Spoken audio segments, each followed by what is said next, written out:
Welcome back to another episode of the Basketball Lab podcast. I'm your host, Mark Shannon, and once again, I'm joined remotely by my co-host, Marco Corona. What up? What's going on? Nothing much. Still looking for my barber. Hey, speaking of which, I'm going on Wednesday, getting my hair cut finally. Oh, you get the barber with your fancy appointments, right? Well, man, yeah, you have to book it like weeks in advance. As soon as they said it, I'm like, I haven't gone since November. That's a salon. That's not a barber. Stop it. No, it's called a barber. This one's called a barber. But is it cash only like mine? No. Oh, okay.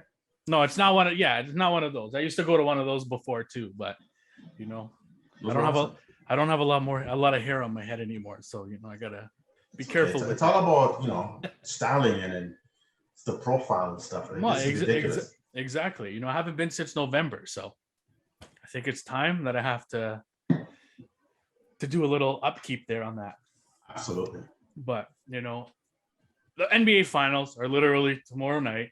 It's been a long time coming. Can you believe it? We're already here. Right. That's it. Season's done. Right. It felt like the season just started a couple months ago. Not if you're LeBron James and those guys, because they're always complaining about something. But it feels like, the season just ended. Season just started not too long ago. Yeah. And it's been a good season. I mean, all the questions about injuries and all that stuff. Yeah. And I get it. But I mean, at the end of the day, I'm happy that there's two different teams in the finals. Two teams. Fresh air, right? Exactly. Different perspective. Yeah, for sure. At the end of the day, it's tiring seeing the same teams over and over and over and over and over again, or the same players over and over and over again playing in the finals. Like the competitive balance, isn't there when it's the same thing. You know what I mean? When it's over and over. Obviously, we know Kawhi Leonard got hurt. Would things have been different in that series if Kawhi Leonard didn't get hurt? The first, right? Denver Nuggets were missing Jamal Murray, but they've been missing Jamal Murray for almost 3-4 months prior to that, or 2-3 months prior to that. And then you had the Lakers series. LeBron James got hurt. Anthony Davis was hurt. Then he was out. It's been obviously the Suns' path has been a little bit easier, a little bit buoyed by injuries, but everybody had to deal with injuries, right? Not an asterisk. It's just a lot of stuff happened. Exactly. Right? You know what I mean? I don't know how you can consider anything an asterisk at the end of the day. Yeah, I like the Suns. I'm watching the Suns and I hope they win. But how can you take away? You can't take away any trophy from anybody, because at the end of the day, you'd be taking away almost every season as an asterisk. You'd be taking away the Raptors from 2019, which a lot of people already have, obviously, because Klay Thompson was hurt. Kevin Durant was hurt. Yeah. Right. And then you go back to 2016, it was a stacked teams. You know what I mean? You could take away almost every title run because injuries happen, right? Yeah, injuries happen. Sure. That's what it is. Everybody had to go through the same thing. Everybody had to deal with the same ups and downs of this COVID season, especially of this season. You know what I mean? With players being tough, man. It was tough. It was a tough season. This, I know we just said right off the top that can't believe it's already here and it's, it just seems like yesterday, but this was still, if you ask players and whatever, it was a long season. Yeah. It was a long season in the sense of a lot that happened. And, the season started with a lot of, the COVID stuff, challenges. And yes, a lot of elite players got hurt for one reason or another. And whether it's regular season and or in the playoffs, right, as we speak, Giannis, I heard, is practicing in the front of a army base, trying to get ready for game one. Yeah. But, I mean, a lot of stuff happened. But what I think has also happened has been opportunity for a lot of these teams. Right. And we would be sitting here criticizing those very same teams that are here if they didn't capitalize on those opportunities. Right. So, yeah, you got to be good to be lucky and lucky to be good. But you still get here no matter what route you took. And now it's just about two really good teams. And it's funny. We talked about this may be the year that Milwaukee can probably do something, but there was no way we could have pictured the way they would have got here. Right. Miss Giannis for what? The last 2 games? It's been the last 2 or 3 games, yeah. The last 2 or 3 games, and Atlanta at times made him look very average, right? But Atlanta, young and upcoming team, right? The Bucks got through Brooklyn by a toenail on that Kevin Durant 2-pointer that we all thought it was going to be a 3-pointer, right? Yeah. To send that into regulation. And yeah, like you mentioned in the West, a lot of things happened, with the Lakers and the Clippers and, Denver Nuggets. But again, you still have to go out and execute and win those games. And so we have to give credit where credit is due to the Phoenix Suns and the Milwaukee Bucks for getting here. And now it's showtime, baby. This is it. Well, exactly. I mean, obviously, I don't think anybody predicted that, it would be Bucks versus Suns in the finals. And we said it earlier on in the season. The Bucks were probably one of the most slept on teams during the season, right? They were the third place team in the Eastern Conference, and not many people were talking about it, right? We've gotten to the playoffs, and it's kind of been the same thing. People have been expecting. They haven't been expecting the Bucks to get here, obviously, because you had Brooklyn. They were going to be.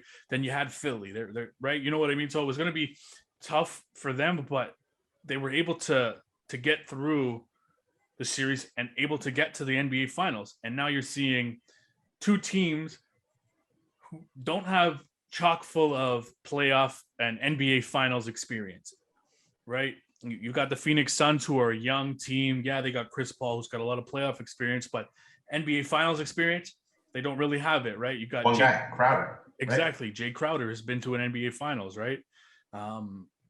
Cameron Payne has been around for a bit. In terms of it, there's a lot of talent on the roster.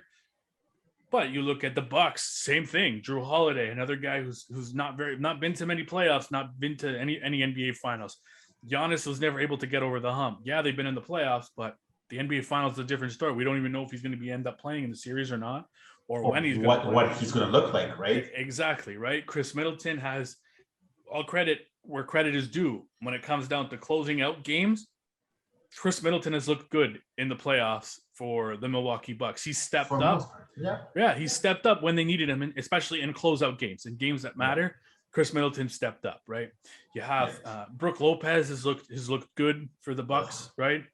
But it is what it is. Right? Yeah. PJ Tucker on the defensive side of the ball has been good. He's a shit talker, he's a shit disturber, and but looking at the two teams, I don't know, who do you think has the distinct advantage in terms of all the positions, coaching, bench, all that stuff? Boy, this is going to be. I don't know if I'm going to answer this, but I'm going to have to. I think slight edge goes to Milwaukee, only because I think that the path to get here, not just this year, over the years, they know that they need to finish this. Now, it doesn't mean that Phoenix is thinking that they're happy to be here, right? Because you don't get this far to just get this far, right? Right? I don't know. Listen, Phoenix is younger. They're faster. I think Milwaukee has lapses on offense and I think that, I don't know if you were watching the TNT show the other day where Chuck was harping on the fact that sometimes they get away from going inside. Just pound the ball inside, and that's where their strength is. It should be outside in, right? Inside out rather. But I don't know. Sometimes Milwaukee goes through those stretches. So I think I'm going to answer the question this way: which team, which coaches, and which talent do I trust the most at this particular point as we speak? Phoenix. And I don't say this because you're my buddy and we work together and we're on a podcast. I'm not trying to throw flowers at you, as Stephen A. Smith said, right? But I just think that right now, sometimes it's not who you play, it's when you play them. And this might be the wrong time for Milwaukee to face Phoenix. Again, the wild card in all this is also the health of Giannis Antetokounmpo. And you would have to agree, even as a Phoenix fan, that a healthy Giannis, 100%, is a bit of a problem, regardless I don't know who would have guarded him primarily. Would have been Ayton, I guess, right? They're going to throw different looks at him. I also trust Monty Williams more. I'm sorry, I'm looking at the resume, right? This team can play it any way that you want. I'm talking about Phoenix, that is. But again, Milwaukee didn't get here by fluke, right? They've taken their lumps over the last few years, and that's what I'm saying. Like sometimes that eventually pays off. Phoenix is maybe a year ahead of schedule. Yeah, I don't know, but sometimes it's just you never know if and when they're gonna come back. So this is going to be a grind, a 7-game series. I'm calling it now.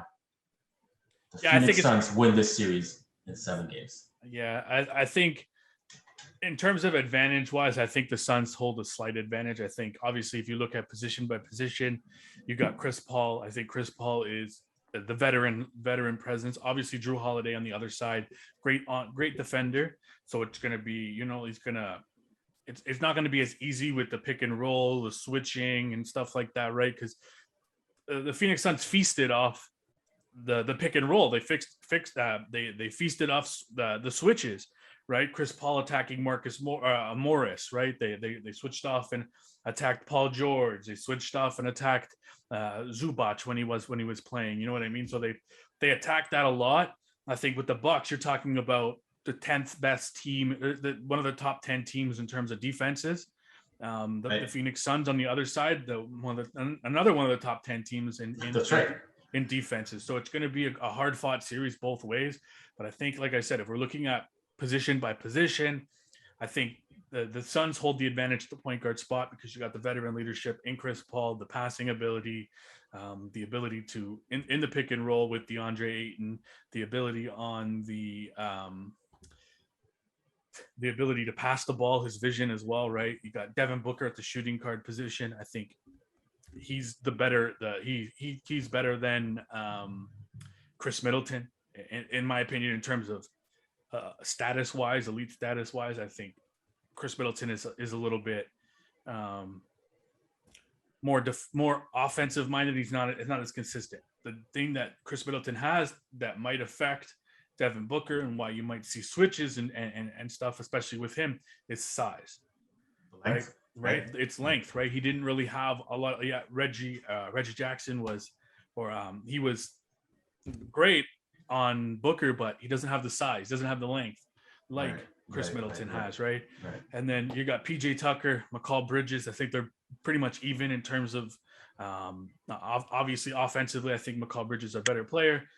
PJ Tucker's a better defensive player.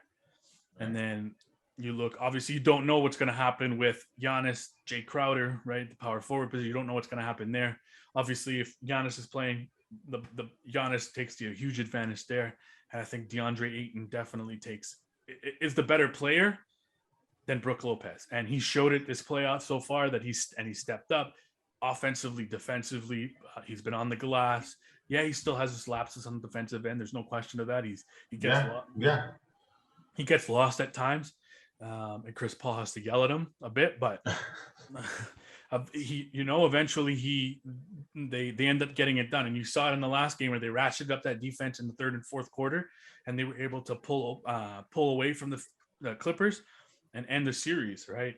And that's what it's about. You need to close out games when you can, right? They didn't close out at home in Game 5 when they could have, and they should have closed out in Game 5. They went to LA and they were like, okay, we're not going back to Phoenix for Game 7 because anything could happen in Game 7. Close it out now, and that's what they did, right? The Bucks, on the other hand, the Atlanta Hawks gave them fit at times, and they exposed them at times, right? Obviously, without Giannis, it's a big difference, right? But they exposed them at times, in my opinion. Yeah. I think the Bucks obviously deserve to be where they are. They deserve to be in the final. They've been the best team, in my opinion, throughout the playoffs. Obviously, again, they were helped by injuries too, with Harden going down with the hamstring injury, right? The Sixers, they had an injury with Ben Simmons. Wow. I'm just kidding. They had an injury with Ben Simmons. I mean, he was a liability on the floor in general, so it doesn't matter. But so that's what I'm saying. They they were handicapped the entire series. So it was easier for them to get through. But the Bucks, they've been doing it for the last few years. They finally got over the hump, and I've mentioned it before. They remind me of the Toronto Raptors of 2019, 2018, 2017, 2016. Couldn't get over the hump. And now they're finally over the hump. They're in the NBA Finals. Now they got to finish it off. Right? So I mean, I don't know what happens. I think I'm on board with you. I think it goes 7 games. I think the Phoenix Suns win in 7-4-3 at home.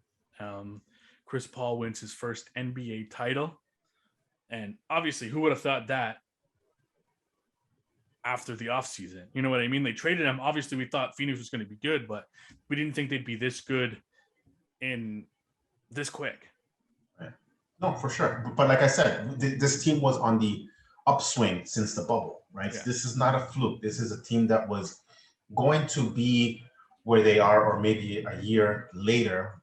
Now it's a year earlier than where they should be, and I guess where they projected to be. And yes, the insertion of Chris Paul, the veteran, into this lineup does make a difference, right? Regardless, and I know there's a lot of Chris Paul haters, and I've criticized Chris Paul in the past before. You know, his availability has been in question, not because he doesn't show up, but he was often hurt when you needed him the most, right? But he's here now, he's healthy. He even had the COVID episode thing, but this team has been, like I said, they are on a roll right now. But again, it's fascinating because these two teams, like Milwaukee has been building for this for the last 4 or 5 years, right? And Phoenix has gotten here in a year and a half, right? So now it's basically what happens after this, right? And let's not discount pressure can change everything that we discussed right now. Yeah. Right?